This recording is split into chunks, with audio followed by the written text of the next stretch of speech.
Once upon a time, there was a little boy called Howard who loved writing stories. Little Howard dreamed of being a writer, and so he sat and wrote every night. But everything he wrote was fucking shite, yeah. Wubba-dubba-doo, wubba-dubba-doo. Worst writer in the world, worst writer in the world, worst writer in the world, worst writer in the world. He's a stupid, suck-ass, rubbish writer. Welcome to the worst writer in the world. After a little break, little unexpected hiatus of not releasing anything for several weeks because I got ill. Yeah, you got ill. Don't be confused if you've not heard the word hiatus before. Rufus didn't eat us, and that doesn't make any sense, does it? We didn't get eaten. No. We did hiatus, right? Oh, no, hiatus. yeah. But... And I was so ill afterwards because Howard is toxic. Right? That's right. Howard is toxic to Rufus's. So when I ate us, I obviously I was fine with eating myself, but Howard made me very sick, and I spent a few weeks in bed. But eventually I vomited him back up again, and now he's here. I am regurgitated Howard Long.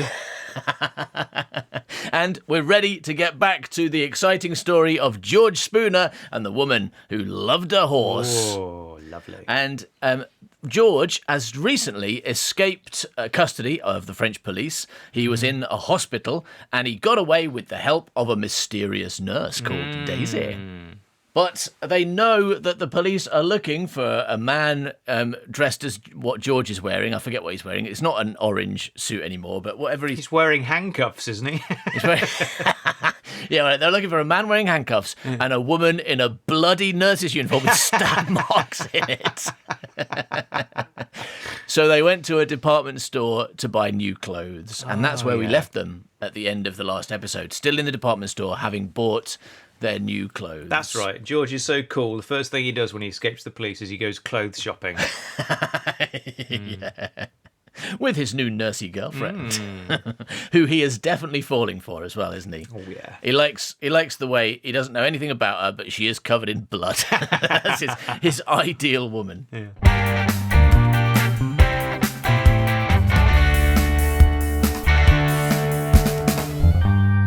Before we headed out to discover our destiny, that might be. Thank you. Before we headed out to discover our destiny, unless it's Discovery, the Star Trek spaceship, and there's just some missing punctuation. Before we headed out to Discovery, our destiny. No, I don't think it's suddenly going to change genre to Star Trek. You never know. Before we headed out to discover our destiny, Daisy took a trip to the ladies' room. Now, I am accustomed to a lady taking her time, but after 15 pocket watch minutes or 17 wall clock minutes had passed, that's a big difference. Jesus in time, Christ. in how one of those clocks is very wrong. Yeah. I began to fret a little. Perhaps she had been recognised, hauled away by the gendarme. Presently, I overheard a young couple talking excitedly, and I could just about make out the gist of their conversation. A nurse, or infirmière, had been found mort, and terrified of what I may learn, I nevertheless interrupted their conversation immediately. Excusez-moi, une infirmière est morte? Oui, monsieur. À l'hôpital de la Pitié? Oh, no. Oh, that's two different people. Okay, so it's oui, monsieur. À l'hôpital de la Pitié. Merci, I said with great relief. They must have been referring to the naked body I had encountered earlier. Yeah. Just then I spotted Daisy at a public payphone, and I thought everything here is fine. I didn't worry about it. Oh, there was a dead naked nurse at the hospital in a cupboard, whose throat had been slit, and my friend Nurse Daisy has a bloody uniform with stab marks in it. Merci, I said with great relief. They must have been referring to the naked body I had encountered earlier. Just then, I spotted Daisy at a public payphone. As I rushed over to her, she placed the receiver back into the cradle, and I had to refrain myself from embracing her. Thank heavens, Daisy. Whatever is the matter? I thought you had been killed. Whatever for? I overheard some people say a nurse was dead. A nurse, Daisy! Well, I suppose I jumped to a conclusion. But it was the girl before, from the hospital, the one we saw, poor thing. But you are safe. Yes, good. Please, don't disappear like that again. You were gone for an age. I thought you were in the powder room. Whoever were you calling? Just a horse? I was just on the phone to a horse. Just a friend to let her know I am quite all right. It's so good to have you back. I'm sorry for overreacting. What did he over... Oh, he got overscared. Fair enough. Think nothing of it. I think it's rather charming that you care so much and you're really fucking dim and can't work out that I obviously murdered that nurse. I think it's rather charming that you care so much. She fixed me with a knowing stare, and I immediately felt my cheeks turn on their red lights like the showy bits of wanton flesh that they are. Ooh. She had realised something then, moments before I had realised it myself, namely that I had become rather smitten with her. I instinctively tried to pass the whole thing off as dutiful concern. Well, you have saved my life. It would be frightfully remiss of me to then let you die. Yes, it would. It would be frightfully remiss, she smiled.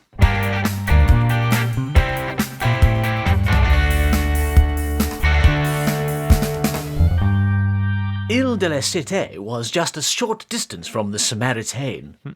As we walked along as naturally as possible in our new outfits, it occurred to me that I had little idea of what I should do when I got there. Right, because they're going to a police station. Yeah. We can't just stand outside a police station watching a horse all day long, I ventured. Good point. We've no idea when or if Mary will come. It might be days. I'm wanted for 3 murders, not to mention the human need for sleep. And Daisy says, perhaps we can rent a room nearby. Yeah, see if you can get a hotel room right opposite the police station and just sit looking out the window, staring at the police station, waiting for someone to come and collect their horse. Yeah, and it's the past, so they didn't really have binoculars, so you'd have this big telescope pointing out of it, like really, really long, directed at it. Yeah. Not suspicious. Possibly. What are you thinking? What if we were to commandeer the horse? George, whatever can you mean? I want to ask that question as well. Well, once, Daisy, I was riding a horse in Soho when the Rozzers pitched up and forcibly borrowed the thing from me. I know what commandeer means. Yeah, it's What? like Yes, right. A commandeer is like the kind you'd find in your everyday forest, isn't it? Not like Just a regular deer, like a yeah. fancy Not Narnia deer. Or... Not a posh deer, yeah. Not a talking deer.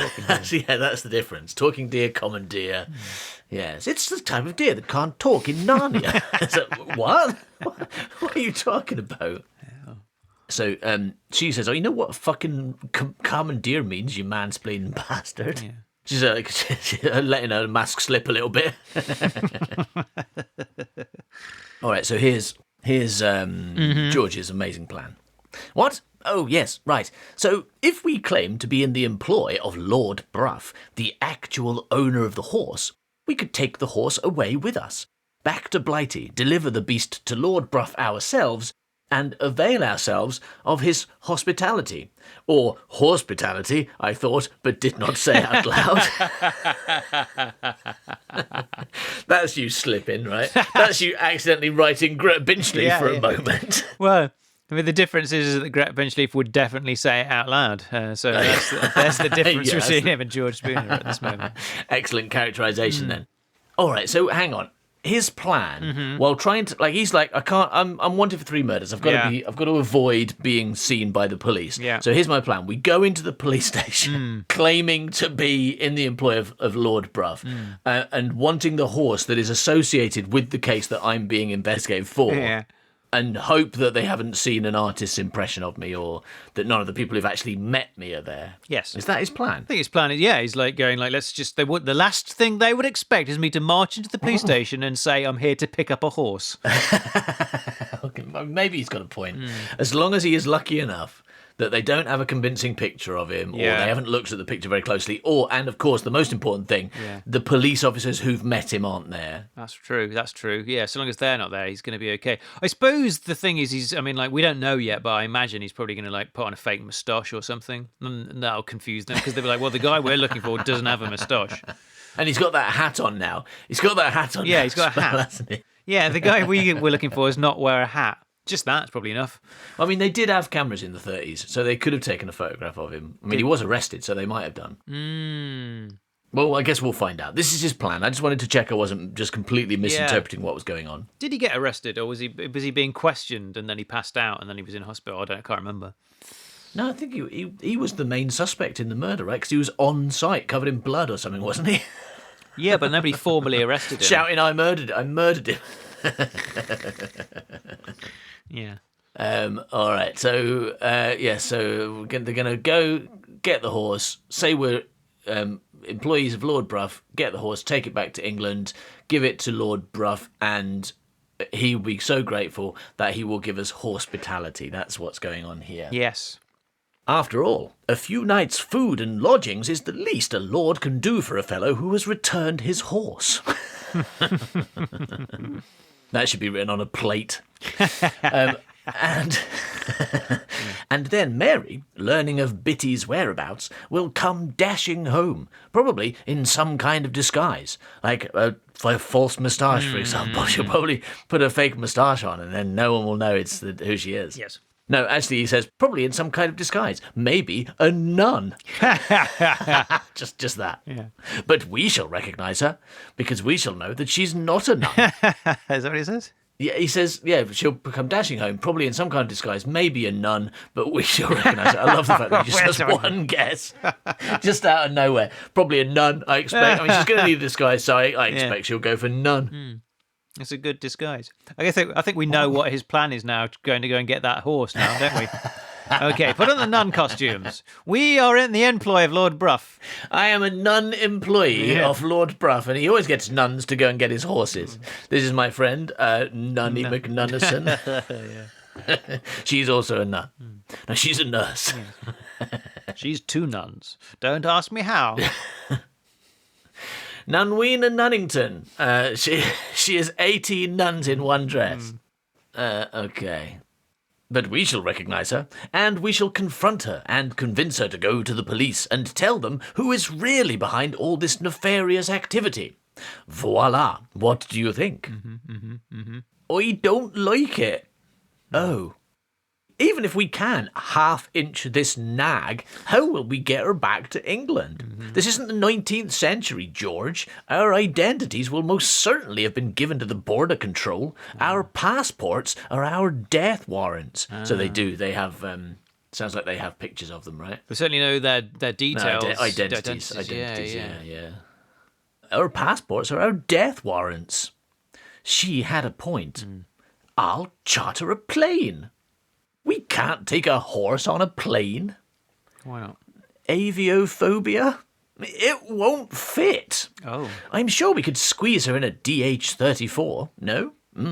Very well, then. We send the horse on the ferry, and we take a plane and pick it up on the other side. Yeah, okay. A plane's that small, then? I mean, how big is this horse? Why can't you put a horse on a plane? Because he's chartering...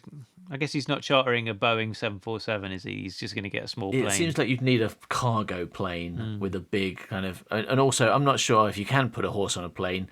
Wouldn't it panic and break all its own legs? Kind of Yeah, because that's what they do. That's what horses do when they're panicked. They get a hammer and they're just going to go, fucking hell, quickly. Exactly. Got to calm down somehow. Smash. I don't know. You give it some milk. Like you give it some milk, don't you? And it passes out. After the horse says, I ain't getting on a plane. Yeah. You're like, all right, that's fine. You don't have to get on a plane, horsey. Just drink this milk. Yeah, it'll be fine. Because I don't think I don't think a horse would understand. Even if you put it in a fucking in a window seat on a plane, I don't think it would understand what it was looking at. So it's not going to get freaked out by flying because it's a fucking horse. It doesn't know what's going on. It's the feeling. You'd put it in a box, stick it on a plane, and fly it. I'm a part-time raver. Like you take a cat in a car and it freaks the fuck out, right? It's not, and even if you don't let it look out of the window. Still doesn't like it because the feeling is terrifying to it. Yeah. And I feel like the feeling of a plane is much more than that. Like the force of taking off and everything, it's all... Yeah. Would it panic and get that hammer out and start smashing its own legs is what I'm saying. I understand, but yeah. I don't know. Maybe it is possible to fly horses. I've got no idea. I think you would use some tranquilizer if maybe, Shall I look it up? Shall we learn whether you can put horses in planes? Yeah, let's learn. It's learning time here on Worst Round. Horses go in planes? Go in them. Horses cannot travel in the usual planes that you and I would travel in. Okay, thanks. Thanks, equestriansupportservices.com. Mm-hmm. They have to travel in cargo planes, and not all cargo planes can carry horses, so moving from A to B is not as simple as it is for humans. This is really patronising. It's got a picture of a horse on a passenger plane as well, which is hilarious. The type of containers that horses travel in varies according to the type of airplane. Yeah. So yeah, it's got to have a special container, I guess, to keep it still. They're like really narrow containers. Once the horses are loaded, we make sure they have enough hay and are settled before moving off. If it's a long flight, we ensure there is enough hay and water for the duration. They don't drug them anyway. Once they are secured in the pallets, they are then moved onto the plane. So yeah, you can. They just have to be special planes with special horse pallets. But it's not impossible. Good. But I feel like what I know from George Spooner's character. Yeah. I think his plan was to just go to the airline and try and buy a seat for the horse, right? Yeah. He was going to put a nun. Can I have a window seat, please? Nun's habit on the horse as well. Yeah. All right, so it's just suggested put the horse on the ferry, we take a plane and pick it up on the other side. It seems to me that the crux of this mystery lies in the reason for Mary travelling to Paris in the first place. Mm-hmm. Therefore, I suspect the answers will be found here, and by returning to England, we shall both reach a dead end. And by seeming to skip the country, simply add further credence to support our guilt. Which is wise. You're a devilishly smart woman. Very well, what do you suggest? George, look. We had reached the end of the bridge and were right beside the prefecture of police, where, tethered up right outside the main entrance, surrounded by gendarmes, was a bit on the side.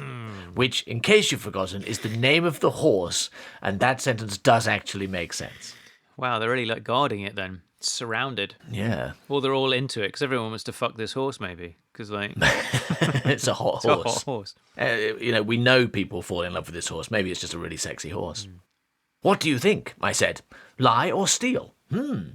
March over and demand the return of Lord Bruff's horse? Or I could cause a distraction, play Demoiselle en Detresse. Yeah, do that one. I could play that if you like. It's my favourite game. I can get Monopoly. I can guess what that is. Well, yeah, it's a damsel in distress, right? Oh, yeah, that's what I was going to say. Yeah. Well, I'm not looking at it. I'm not looking at it. Yeah. It's harder for me. Yeah, it's harder. Okay, fair enough. Okay, then no, that's not what I thought it was. What did you think? I thought it was a chicken in a basket. Hang on, I'll just look it up on Google. Demoiselle in distress. Chicken in a basket. Chicken in a basket. Wow, you were correct. Oh, amazing. Wow. Fuck, I really want some chicken now. I already want a basket now. Yeah. I'm really in the mood for a basket. Yeah. So then you could swoop in and ride the horse away. So she's going to pretend to be in trouble. Yeah. Be a maiden who needs help from the police. And meanwhile, he's going to swoop in the background, jump on the horse like a cowboy, and then ride it away. What kind of distress do you think she's going to be in? Oh, this tramp's trying to drink me down an alleyway and you steal Will's guitar. Oh, no. I don't know. I mean, distract him, please, gendarme. Come and distract him with some cigarettes. She's a woman in a Howard Long story, and also she is the femme fatale as well. So I think she's going to be in some kind of, like, I don't know, boobs have fallen out situation. Bra distress. Yeah. Yeah. Oh, can someone help me put my boobs bra back on? Yeah, help me put my boobs back in my bra. Oh, I've got a bit of a pants problem as well. Could you help me put my pants back on? I'm going to need at least 8 men to help me get these whapping great jelly wonkers back in my brassiere. So George says, I nodded unconvincingly. I nodded unconvincingly, not unconvincedly. Yeah. But it's like, what is an unconvincing nod? Shaking your head, isn't it? Yeah, it's got to be, right? Yes. No, I'm nodding. I really am nodding. Honestly, shake, shake, shake. Oh, you don't believe you. You told me you ride. I told you I'd ridden. What I neglected to tell was I'd fallen off. That's the real reason the police took it off me, for my own safety. Okay. Then you cause a distraction and I'll swoop in and ride the horse away. Yeah. You go and get your boobs out. I say, my boobs are falling out. Could somebody help me put them back, please? My bra came straight off and my boobs are flying about the place. Would anybody like one of my bum lollipops, yes? Yeah. Sir, I'm going to have to ask you to move along, please. A, you don't have boobs. B, no, I do not want one of your bum lollipops. I do. Excuse me. I would like one. Okay, I don't want one, but PC Jean does. Yes. And au contraire, I do have boobs, but as I just told you, they've fallen out, and I need you to find them. They could be anywhere here. Please. Can you describe them? Yes, well, one of them is hairy with a long nose and a waggy tail. Goes woof. Goes woof. And the other is that car. Yeah, that's that car driving away right now. Could you run after it, please? Yes. Then you cause a distraction, and I'll swoop in and ride the horse away. You ride? What am I saying? Of course you ride. What can't you do, miss? Do you know, I have no idea of your surname. She smiled awkwardly. It's Smith. My name's Daisy Smith. Do you believe me? I'm a French woman, you know. I'm not very good at the accent or the name, but, I work in a French fucking hospital. I must be, right? No, because she said we Brits need to stick together, didn't she? Oh, did she? Okay, fair enough. Smith, good solid name. I went to school with a Smith, Tommy Smith. Used to make flags and stick them in cow pats. Right.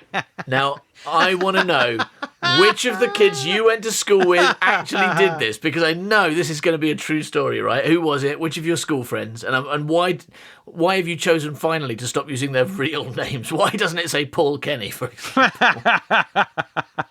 It's going to be him, right? No. No. I know it's me, isn't it? Was it you? But it's not like I crafted like professional flags or anything. But I used to kind of like make fake flags out of twigs and that, and then stick them in the cow pats. Yeah. Lovely. Is that not something that everybody did? No, I think that's just you. Make fun. I was trying to be relatable. Hey, has anyone ever noticed that when you're making a flag and sticking it in a cow pat, people point at you and laugh and say you're weird? That's my latest observational comedy routine. Just having to go at some observational comedy. There you go. That's why it's not using a name from someone from school, because it's me, and it would be dead giveaway. Yeah. Anyway, this next bit's this is a good bit. Because it says, I went to school with a Smith. Tommy Smith used to make flags and stick them in cow pats. And Daisy says, he was my brother. She doesn't. She does, yeah.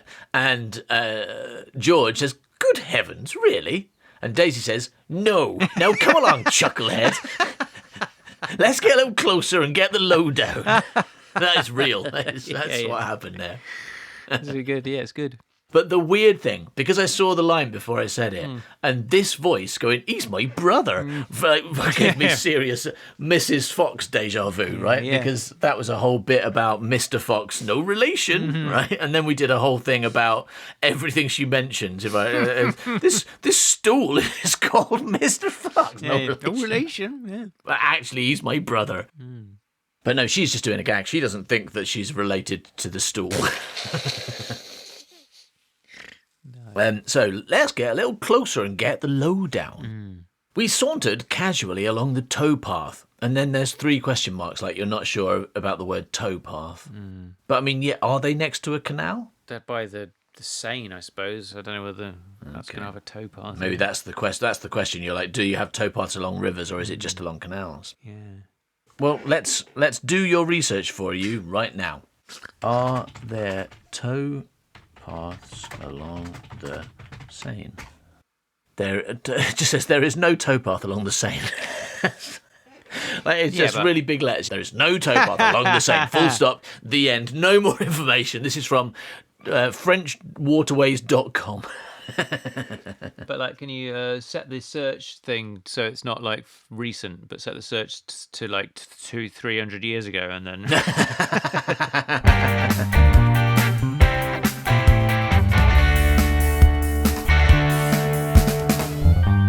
You know what frustrates me about this book, about George Spooner? Like, I like almost everything about it, but there's one thing that kind of irritates me. Is it the narrator?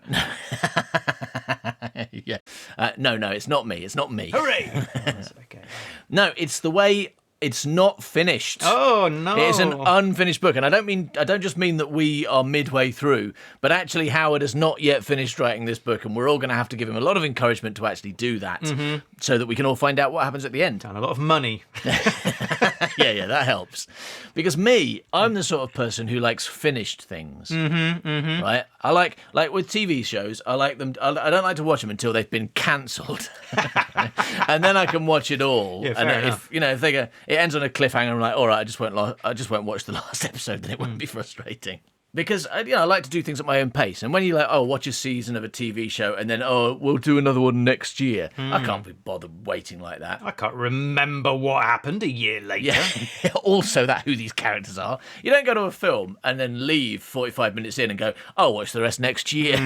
Right? You don't do that, do you? I mean, not very often, no. And that's one of the good things about the latest Gret Binchleaf adventure, Gret Binchleaf, Master of Disguises, Book 12 in the Gret Binchleaf saga, which has just finished. We just recorded the final chapter of Master of Disguises, and so if you join our Patreon now, you can get immediate access to all 9 chapters, not to mention the other 11 books and endless other stuff as well. So go to patreon.com/manbycow and have a look at it right now.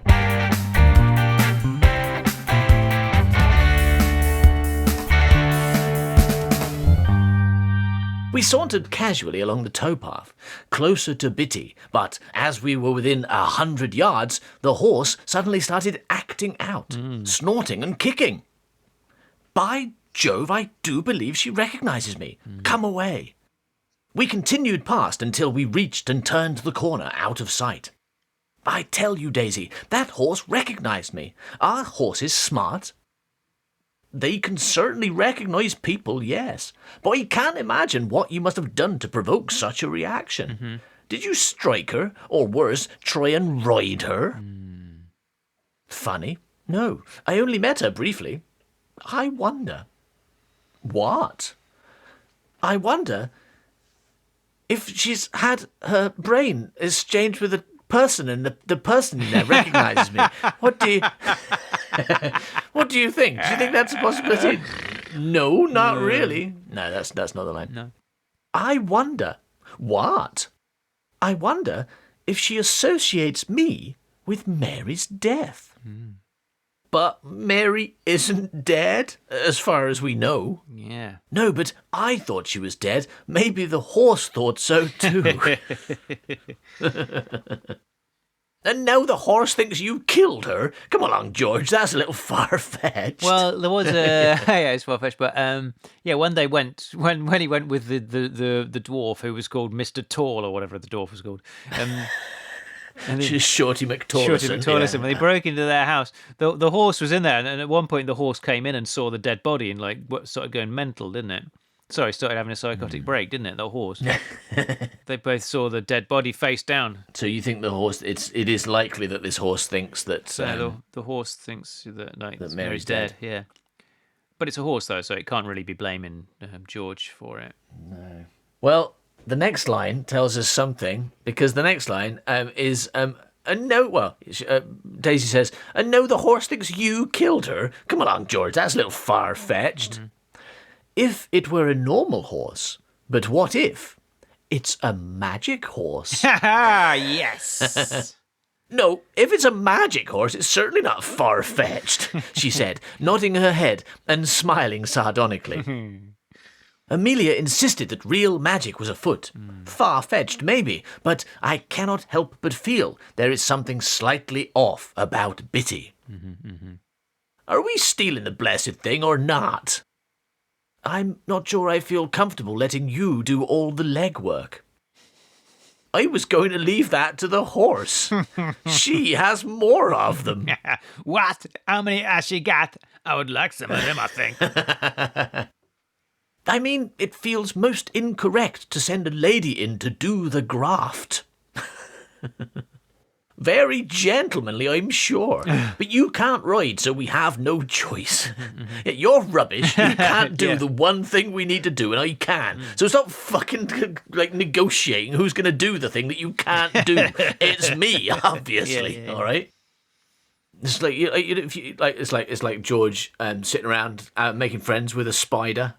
You know, the spider's like, I want to build a web now. George's like, well, should I make the web for you? Like, well, does your bum create silk? No. Well, then you probably better leave it to me then. I don't know, but perhaps my bum's not a normal bum. Perhaps my bum is a magic bum. Oh, yeah, of course, if it's a magic bum, that's fine, isn't it? Yeah, Okay, definitely. I'll make some webs then. Spin a web there. Oh, dear, that's not a web. It's his first try. Give him another chance.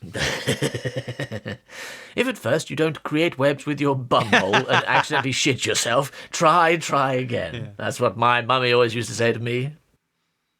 Anyway, she says, very gently, "Oh, sure, but you can't ride, so we have no choice. I'll go back around the front and wait for you to draw them off, yes?" Very well, be careful. She leaned in and gave me a kiss on the cheek. For luck? I asked, gooey-eyed. No, just because. Ooh. And then she popped off round the corner, leaving me wondering what on earth I could do to cause a distraction. It was at this point Providence stepped in. Not the angelic kind one has come to associate with him upstairs, but the kind in a large coat with an oversized derby and a dark scowl. I had seen him at a distance before, and even then he had seemed a big fellow. But perspective had been doing him a gross disservice, because up close one could see he was built like brick switch shanty. That's what I thought. He was built like brick switch shanty. He was so improbably large, it was hard to imagine he was conceived in the normal manner, and that rather he had been constructed, built from meat and fury. If he had ever been a baby, one couldn't help but feel for his mother. Constructed of meat and fury. I like it. Yeah. That's what I like. That's how I describe myself.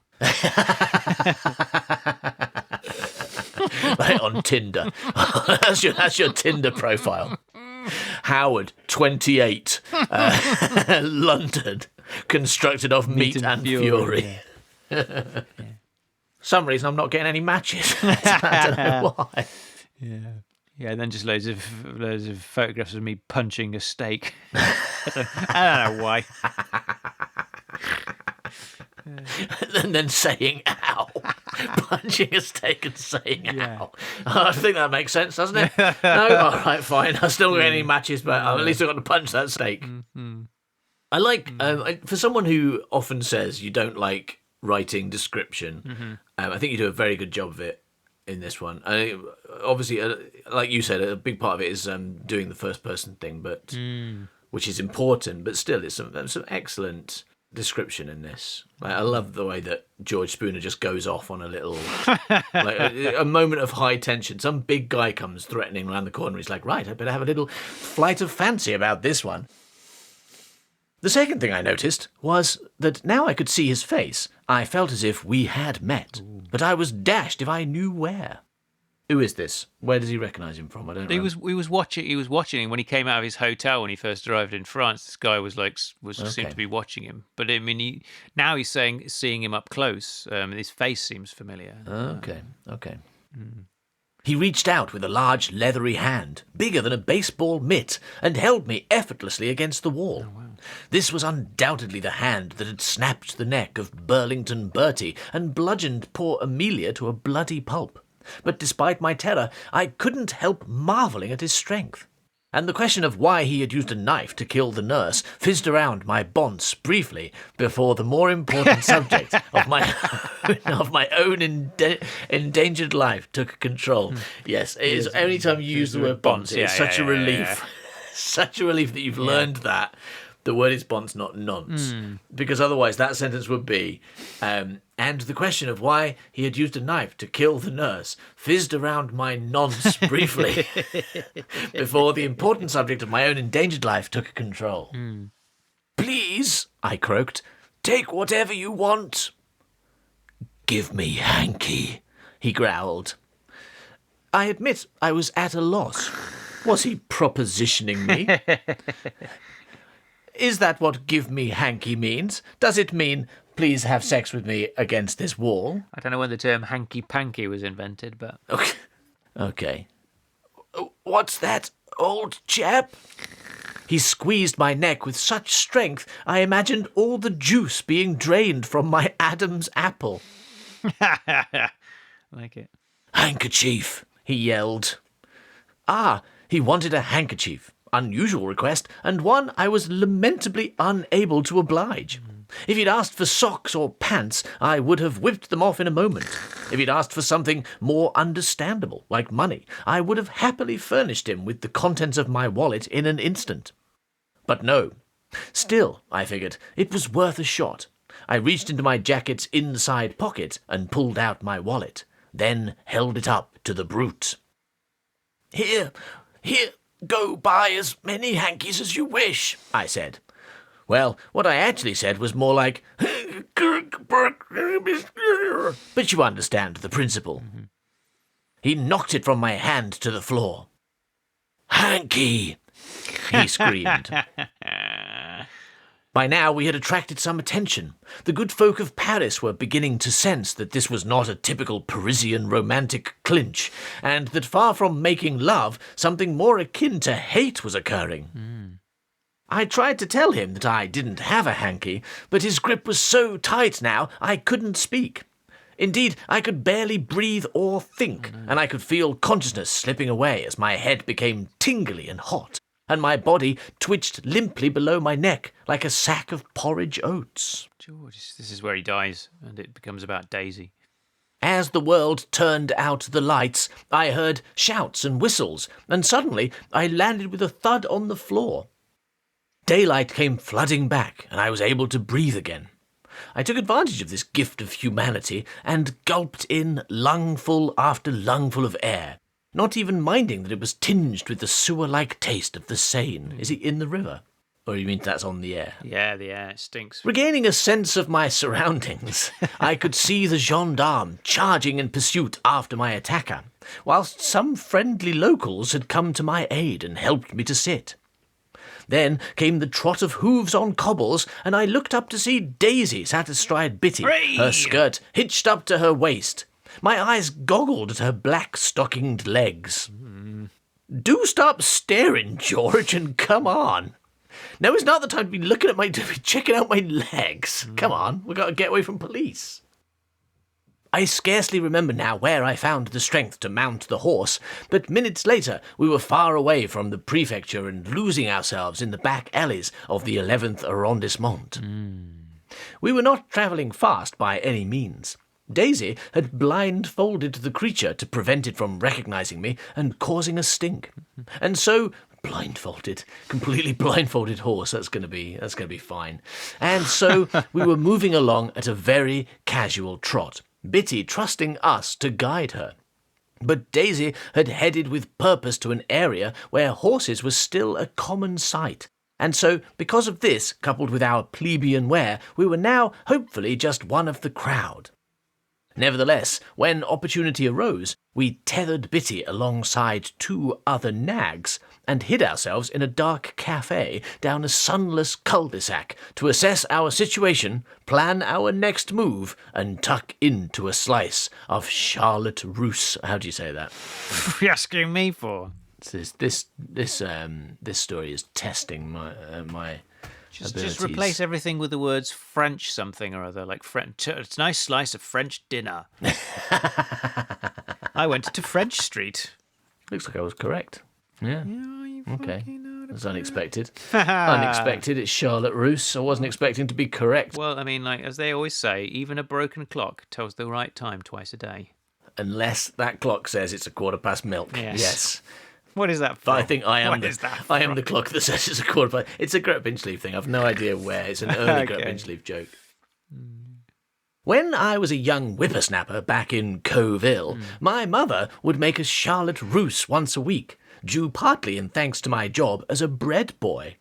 I would bring home any stale bread at the end of the week that was going begging, and this, dipped in butter, would form the exterior of the cake. The interior consisted of custard, eggs, cream if available, pureed fruit, and more bread. On a Saturday, we would walk by the brook and pick blackberries that grew wild to make the puree.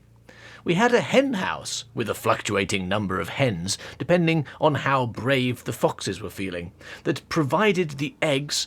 The custard powder.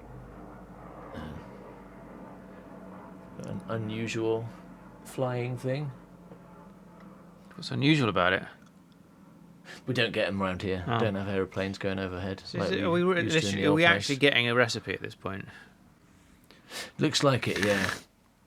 And also a little insight into life in Coville, walking by the brook and picking blackberries. Oh, I suppose that must be People having chickens. my brook then. Yeah. Right, what you know? I'd take a walk, and Mr. Cotton would give me 19 out of 20. And then we'd go up rocks and drink White Lightning cider On a cliff. while almost freezing to death on a cliff. And then Sarah Holland poured cider into the fish tank and killed Leon Ricketts' fish, and she said, "Ah, fide gibatar." Paul Kenny got out his Marvel annual, and he said it wasn't a Marvel annual, but it was a joke book. And he told us. Although he may have been Lee Brumby. It depends on what week Howard's telling the story, whether he thinks it was Paul Kenny or Lee Brumby. Definitely Lee Brumby. Yeah. Definitely Lee Brumby. Definitely. Paul Kenny invented Shark Train. Lee Brumby had a Marvel annual. That's And there's no, I mean, we can definitely trust Howard's memory. There's no way he'd get anything wrong that happened 40 years ago. So the custard powder came from the store, and the cream was dependent on how successful the cow was that week.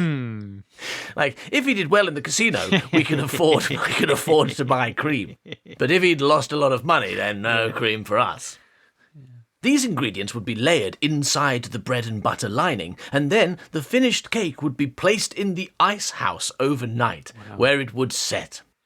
I feel like you've been on the internet and you found a page that explains how people used to make cakes in the 1930s, right? Yeah. And you've basically just copied it. Yeah. I guess, because the thing is I had a target to hit on how many words I wanted to write every day. Yeah. So I was probably like lacking in any Yeah. kind of, what's the word? Motivation, ideas, inspiration. Yeah. So I was like, I know, I'll just copy a recipe off of Google.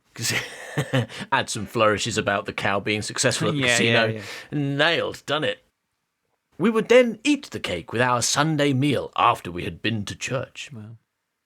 When I began my story, I certainly had no intention of writing a cookery book, and this much remains true. I merely talk you through the main points of making a Charlotte Russe to make a point. Oh, wow. When I was suddenly very rich and bought myself a house far too big for one man, I decided one day, before a visit from my mother, that I would make a Charlotte Russe as I had as a child. As a pleasant surprise. A lot of extra unexpected clauses there. As a pleasant surprise. Budget no longer being an issue, I was able to use sponge cake for the exterior, and for the filling, I used biscuits instead of bread. Oh no. Now, is what's going to happen here, because again, pulling from your own life, is his mum going to turn round? Is his mum going to come round and not realise that the biscuits are edible and think they're coasters and refuse to eat them? Is that what's I going to fucking happen? hope so. I hope so. Yeah. Because he's talking about putting biscuit base in, right? That's... But once again, just my like a regular reminder that like the people didn't not eat the coasters. They oh no, that's what they did. They did. I got it right this time. Yeah, because I do remember the truth. I like to laugh at your family and say they ate the coasters because they thought they were biscuits. Yeah. But I do remember the truth that actually what happened was some people came around to your house and you served cheesecake, which comes on a biscuit base, and they took the cheesy bit off and left the biscuit base, thinking it was a big mat, a big cork mat. Yeah. Because people in Colville don't know the difference between biscuits and cork, and that's why I therefore extrapolated that people would eat coasters. Both ways, yeah. All right, so I'm hoping that's going to happen now. So I used biscuits instead of bread, along with lashings of cream, custard, jelly, strawberries, and sugar. This, I decided, was what having money was all about. Having everything you like, but bigger and better. Having spent the better part of a day acquiring the ingredients, I'm really excited about this. Having spent the better part of the day acquiring the ingredients and preparing the cake, it suddenly occurred to me that here in my new home in the city, I did not have an ice house. And this newfangled Kelvinator I had ordered would not be arriving for another week. The next day, I was forced to serve up a tepid and runny bowl of stuff to my thoroughly unimpressed mother. I'm afraid it's not going to happen. So unrecognisable was the dish, my mother asked what it was, and so I believe I invented a name for it and told her it was all the rage in London. I digress. My point here, I suppose, is that it is sometimes very easy to overlook the most obvious thing. That's the end of the section. What's going on? Is he saying he should have realised that when that dead nurse fell out of a cupboard with no uniform on and he escaped with a nurse covered in blood, that those two things were related in some way? I don't know. I think he's saying that like he forgot that you need an ice house, isn't he? Yeah, but his point is that sometimes it's very easy to overlook the most obvious thing. For example, dead nurse in cupboard might be important. I don't know. Maybe the next section will explain. I don't know. Daisy took her knife and sliced through the generous slab of cake. Dark red fruit puree oozed out. Okay, you're overlooking the most obvious thing, said Daisy.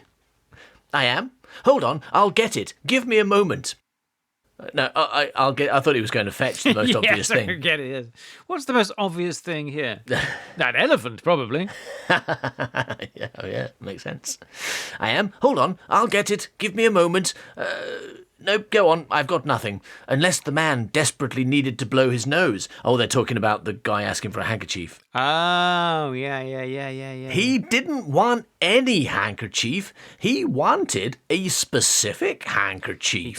He did. This is very true. Yes, good. No, I don't get it. Your room was ransacked. A man dressed as you was killed because he was wearing your suit. By Jiminy, my handkerchief. But why? What's so important about my handkerchief? I admit it cost a little above the odds, but it's still just a piece of cloth. Also, it doesn't explain why Amelia was killed, and Mary's apartment was also ransacked. No? Oh, yes, it does. It explains that exactly. Wow. George has got it. I haven't. Go on. On the ferry over, as we reached the shore, I noticed Mary stiffen as though she had seen somebody she was afraid of.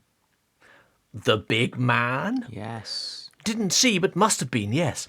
Well, immediately she then turned on the waterworks and made sure I saw her. And then, as good as demanded to borrow my hanky. That's right, because it was really suspicious that she was suddenly like being pally with George, wasn't it? After he'd... Was it? Yeah, because he'd been stalking her and she told him she never wanted to see him ever again. Then all of a sudden she was like, oh... And then she went and hung out with him, said, like, come to my hotel, why don't you? Meaning? The old switcheroo. She gave me her handkerchief and intended to retrieve it from me the following day at the tea rooms. The big man must have figured this out and targeted myself as well as Mary. And failed on both counts. Indeed. But what's so important about a handkerchief? In the books, they're usually after something staggeringly expensive, like a jewel, or something staggeringly expensive hidden inside something worthless, like a jewel in a pottery bird. But you can't really hide anything in a hanky, except for a matchstick when performing magic for a small child. Good heavens! Magic! Daisy, that's it! The handkerchief is magic. Like the horse, Daisy said, her eyebrow raised. I wonder what powers it holds that people would kill for it. It's a magic hanky. Thank you for listening to this episode of The Worst Writer in the World. If you'd like more, then go to patreon.com/manbuycow. Buy milk. Worst writer in the world.